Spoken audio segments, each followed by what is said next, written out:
आज है 1 मार्च 2026 दिन रविवार। नमस्कार, जय जोहार। चलिए देखते हैं छत्तीसगढ़ की 25 फटाफट बड़ी खबरों को। लेकिन इससे पहले आप वीडियो को कहां से देख रहे हैं, कमेंट बॉक्स में बताना बिल्कुल ना भूलें। किसानों को होली का तोहफा, खातों में 10,000 करोड़ से ज्यादा की राशि। छत्तीसगढ़ के मुख्यमंत्री विष्णुदेव साय ने किसानों को होली से पहले बड़ा तोहफा दिया है। सरकार द्वारा 10,000 करोड़ रुपए से अधिक की राशि सीधे किसानों के खातों में जारी की जाएगी। इस पहल से लाखों किसानों को आर्थिक मजबूती मिलेगी और खेती किसानी के कार्यों में सहूलियत होगी। मुख्यमंत्री ने कहा कि राज्य सरकार किसानों की समृद्धि के लिए प्रतिबद्ध है और समय पर भुगतान सुनिश्चित करना उसकी प्राथमिकता है। छत्तीसगढ़ में पाइपलाइन गैस योजना शुरू, सिलेंडर से मिलेगी राहत। छत्तीसगढ़ में अब रसोई गैस के लिए सिलेंडर पर निर्भरता कम होगी। सरकार ने पाइपलाइन के माध्यम से घर घर गैस पहुंचाने की योजना की शुरुआत कर दी। चयनित जिलों में इस परियोजना का काम शुरू हो चुका है, जिससे उपभोक्ताओं को सुरक्षित, सस्ती और निरंतर गैस आपूर्ति मिलेगी। इस योजना से समय की बचत होगी और सिलेंडर की बुकिंग की परेशानी से भी राहत मिलेगी। मुख्यमंत्री साय बोली, स्वास्थ्य सुविधाओं का विस्तार राज्य की प्रगति का प्रमाण। छत्तीसगढ़ के मुख्यमंत्री श्री विष्णुदेव साय ने कहा कि स्वास्थ्य सुविधाओं का तेजी से विस्तार राज्य की निरंतर प्रगति का स्पष्ट प्रमाण है। उन्होंने बताया कि प्रदेश में नए अस्पतालों की स्थापना, अत्याधुनिक उपकरणों की उपलब्धता और विशेषज्ञ चिकित्सकों की नियुक्ति से आम जनता को बेहतर उपचार मिल रहा है। सरकार का लक्ष्य ग्रामीण और दूरस्थ क्षेत्रों तक गुणवत्तापूर्ण स्वास्थ्य सेवाएं पहुंचाना है। रायपुर, गोवा, दुबई सट्टा नेटवर्क पर पुलिस का बड़ा शिकंजा, 6 गिरफ्तार। छत्तीसगढ़ की राजधानी रायपुर में पुलिस ने अंतर्राज्यीय और अंतर्राष्ट्रीय सट्टा नेटवर्क के खिलाफ बड़ी कार्रवाई की। रायपुर, गोवा और दुबई से जुड़े इस नेटवर्क में शामिल 6 सटोरियों को गिरफ्तार किया गया। पुलिस ने आरोपियों के पास से कई बैंक खाते, मोबाइल फोन और लैपटॉप जब्त किए। प्रारंभिक जांच में ऑनलाइन प्लेटफॉर्म के जरिए बड़े पैमाने पर सट्टा संचालन का खुलासा हुआ। पुलिस डिजिटल साक्ष्यों की जांच कर नेटवर्क से जुड़े अन्य लोगों की तलाश में जुटी है। होली पर रायपुर में बस किराया 3 गुना, यात्रियों ने लगाए लूट के आरोप। होली के त्योहार पर रायपुर में बस किराए में भारी बढ़ोतरी से यात्रियों की परेशानी बढ़ गई है कि सामान्य दिनों में 1,200 रुपए की टिकट अब 2,500 से 3,000 रुपए के बीच तक बेची जा रही है। ऑनलाइन और काउंटर दोनों जगह किराया दुगुना 3 गुना तक बढ़ने की शिकायतें मिली हैं। यात्रियों का कहना है कि त्योहार की भीड़ का फायदा उठाकर मनमानी वसूली की जा रही है। छत्तीसगढ़ में 5,000 शिक्षक भर्ती का शेड्यूल जारी, युवाओं के लिए खुशखबरी। छत्तीसगढ़ के युवाओं के लिए बड़ी राहत की खबर है। छत्तीसगढ़ में 5,000 शिक्षकों की भर्ती के लिए छत्तीसगढ़ व्यवसायी परीक्षा मंडल ने शेड्यूल जारी कर दिया। निर्धारित तिथियों के अनुसार आवेदन, परीक्षा और अन्य प्रक्रिया पूरी की जाएगी।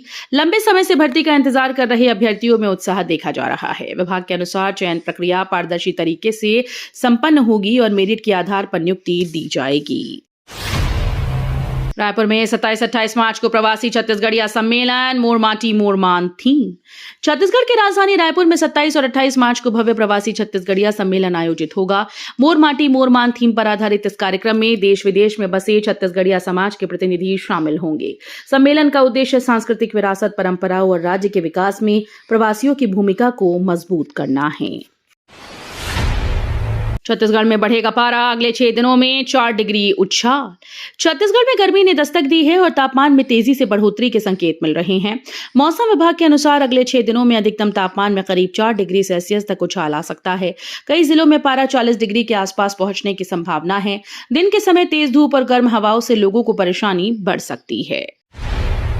जगदलपुर में राष्ट्रीय विज्ञान दिवस समारोह, मुख्यमंत्री विजय शर्मा हुए शामिल।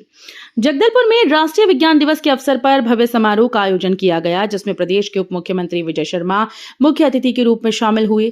कार्यक्रम में विद्यार्थियों और वैज्ञानिकों को संबोधित करते हुए उन्होंने विज्ञान और नवाचार को विकास की आधारशिला बताया। उन्होंने युवाओं से शोध और तकनीकी क्षेत्र में आगे बढ़ने का आह्वान किया।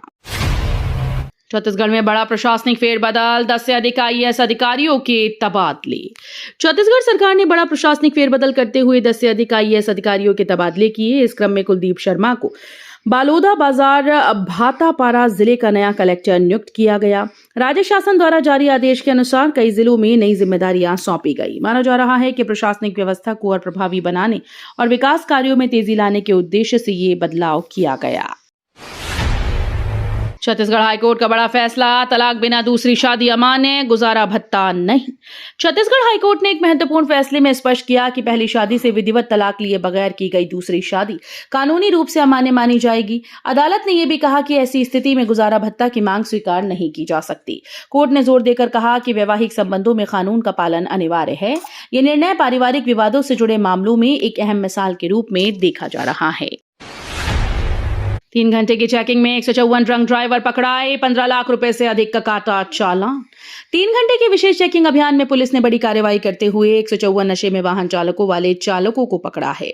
ड्रंक एवं ड्राइव के खिलाफ चलाए गए इस अभियान के दौरान 15 लाख रुपए से अधिक का चालान काटा गया। पुलिस अधिकारियों ने बताया कि सड़क सुरक्षा सुनिश्चित करने और दुर्घटनाओं पर अंकुश लगाने के लिए यह अभियान चलाया गया। उपद्रव करने वाले छात्रों को टीसी मार्कशीट से पहले भरना होगा हर्जाना। स्कूल्स में तोड़फोड़ या उपद्रव करने वाले छात्रों पर अब सख्ती बढ़ा दी गई है। नई व्यवस्था के तहत किसी भी प्रकार की संपत्ति को नुकसान पहुंचाने पर संबंधित छात्र को पहले नुकसान की भरपाई करनी होगी। जब तक हर्जाना जमा नहीं किया जाएगा तब तक टीसी और मार्कशीट जारी नहीं की जाएगी। प्रशासन का कहना है कि इस फैसले का उद्देश्य अनुशासन बनाए रखना और स्कूल की संपत्ति की सुरक्षा सुनिश्चित करना है। विजय शर्मा ने कहा, गणतंत्र छोड़ गणतंत्र में लौटे युवाओं का स्वागत।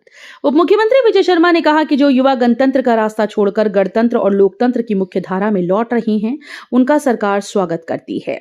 उन्होंने स्पष्ट किया कि प्रदेश सरकार पुनर्वास, कौशल विकास और रोजगार के अवसर उपलब्ध कराने के लिए प्रतिबद्ध है। युवाओं से हिंसा त्याग कर शांति और विकास की राह अपनाने की अपील की गई। उन्होंने विश्वास जताया कि संवाद और विश्वास से ही स्थायी शांति स्थापित की जा सकती है। बिलासपुर रायगढ़ रेलखंड ब्लॉक, 4 मेमू ट्रेन रद्द, यात्री परेशान। बिलासपुर से रायगढ़ के बीच रेलखंड पर लिए गए ब्लॉक के कारण यात्रियों की परेशानी बढ़ गई। तकनीकी कार्यों मेंटेनेंस के चलते 4 मेमू ट्रेन को रद्द कर दिया गया। इससे दैनिक यात्रियों और कामकाजी लोगों को आवागमन में दिक्कतों का सामना करना पड़ रहा है। रेलवे प्रशासन ने असुविधा के लिए खेद जताते हुए यात्रियों से यात्रा से पहले ट्रेन की स्थिति जांचने की अपील की है। रायपुर में चेकिंग के दौरान एक्टिवा सवार से 75 लाख कैश बरामद, जांच में जुटी आयकर विभाग। रायपुर में चेकिंग के दौरान पुलिस ने एक बड़ी कार्रवाई करते हुए एक्टिवा सवार व्यक्ति के थैले से 75 लाख रुपए नकद बरामद किए। पूछताछ में संतोषजनक जवाब न मिलने पर रकम जब्त कर ली गई। मामले की सूचना आयकर विभाग को दी गई, जो पूरे प्रकरण की जांच कर रहा है। पुलिस ये पता लगाने में जुटी है कि इतनी बड़ी राशि कहां से लाई गई। बिलासपुर में बोदरी से सेंदरी तक बनेगी 32 किलोमीटर रिंग रोड, जाम से मिलेगी मुक्ति। बिलासपुर में ट्रैफिक जाम से राहत के लिए बड़ी पहल की जा रही है। बोदरी से सेंदरी तक करीब 32 किलोमीटर लंबी रिंग रोड का निर्माण किया जाएगा। इस परियोजना से शहर के भीतर भारी वाहनों का दबाव कम होगा, यातायात सुगम बनेगा। प्रशासन के अनुसार रिंग रोड बनने से आवागमन तेज होगा और आसपास के क्षेत्रों के विकास को भी गति मिलेगी। शराब घोटाले में सौम्या चौरसिया को हाईकोर्ट से सशर्त जमानत। छत्तीसगढ़ के चर्चित शराब घोटाले मामले में सौम्या चौरसिया को हाईकोर्ट से बड़ी राहत मिली। अदालत ने उन्हें सशर्त जमानत मंजूरी दे दी है। कोर्ट ने कुछ शर्तों के साथ रिहाई का आदेश दिया, जिनका पालन करना अनिवार्य होगा। ये मामला लंबे समय से सुर्खियों में रहा। जमानत मिलने के बाद अब आगे की कानूनी प्रक्रिया जारी रहेगी। मामले की अगली सुनवाई निर्धारित तिथि पर होगी। मुनाफे का लालच देकर 75 लाख की ठगी, भोपाल व्यापारी पर केस। छत्तीसगढ़ की राजधानी रायपुर में एक कारोबारी से मुनाफे का झांसा देकर 75 लाख रुपए की ठगी का मामला सामने आया। पीड़ित ने आरोप लगाया कि भोपाल के एक व्यापारी ने निवेश पर मोटा रिटर्न दिलाने का भरोसा दिलाया था। रकम ट्रांसफर होने के बाद न तो मुनाफा मिला, न मूलधन वापस किया गया। शिकायत पर पुलिस ने आरोपी व्यापारी के खिलाफ धोखाधड़ी का केस दर्ज कर जांच शुरू कर दी। रायपुर में यूथ कांग्रेस नेता के घर बाहर 2 कारों में आगजनी। छत्तीसगढ़ की राजधानी रायपुर में देर रात एक यूथ कांग्रेस नेता के घर के बाहर खड़ी 2 कारों में अज्ञात बदमाशों ने आग लगा दी। आगजनी की घटना से इलाके में हड़कंप मच गया। सूचना मिलते ही पुलिस और दमकल की टीम मौके पर पहुंची। आग पर काबू पाया गया। दोनों वाहनों को भारी नुकसान पहुंचा। पुलिस ने मामला दर्ज कर आसपास की सीसीटीवी फुटेज खंगालनी शुरू कर दी है। सरगुजा फुटबॉल खिलाड़ियों का राष्ट्रीय प्रतियोगिता में शानदार प्रदर्शन, जीता सिल्वर मेडल। सरगुजा जिला फुटबॉल संघ के खिलाड़ियों ने राष्ट्रीय स्तर पर शानदार प्रदर्शन करते हुए सिल्वर मेडल अपने नाम किया। कड़ी मेहनत और अनुशासन के दम पर खिलाड़ियों ने प्रदेश का मान बढ़ाया। प्रतियोगिता में देश भर से आई टीम्स के बीच मुकाबला बेहद रोमांचक रहा। सरगुजा के खिलाड़ियों ने उत्कृष्ट खेल कौशल का परिचय देते हुए फाइनल तक का सफर तय किया। राष्ट्रीय ग्रामीण रोजगार गारंटी योजना से गांव में मजबूत हुई आजीविका की राह। महात्मा गांधी राष्ट्रीय ग्रामीण रोजगार गारंटी अधिनियम के तहत ग्रामीण क्षेत्रों में रोजगार के नए अवसर सृजित हो रहे हैं। इस योजना ने गांव में आजीविका को मजबूत आधार दिया और जरूरतमंद परिवारों को आर्थिक संबल प्रदान किया है। मजदूरों को स्थानीय स्तर पर काम मिलने से पलायन में कमी आई है। साथ ही जल संरक्षण, सड़क निर्माण और तालाब के हरीकरण जैसे कार्यों से ग्रामीण विकास को भी गति मिली है। गरियाबंद नक्सली डंप से 46 लाख कैश, हथियार, बारूद बरामद। छत्तीसगढ़ के गरियाबंद जिले में सुरक्षा बलों को बड़ी सफलता मिली। सर्च ऑपरेशन के दौरान नक्सलियों की एक डंप से 46,31,000 रुपए नकद बरामद किए गए। इसके साथ ही भरमार बंदूक, ग्रेनेड लॉन्चर और भारी मात्रा में विस्फोटक सामग्री भी जब्त की गई। पुलिस के अनुसार ये कार्रवाई खुफिया सूचना के आधार पर की गई। बरामद सामग्री से नक्सलियों की बड़ी साजिश नाकाम होने की आशंका जताई जा रही है। पीएम मोदी का हमला, कांग्रेस को कहा मुस्लिम लीग माओवादी कांग्रेस। प्रधानमंत्री नरेंद्र मोदी ने एक जनसभा को संबोधित करते हुए कांग्रेस पर तीखा हमला बोला।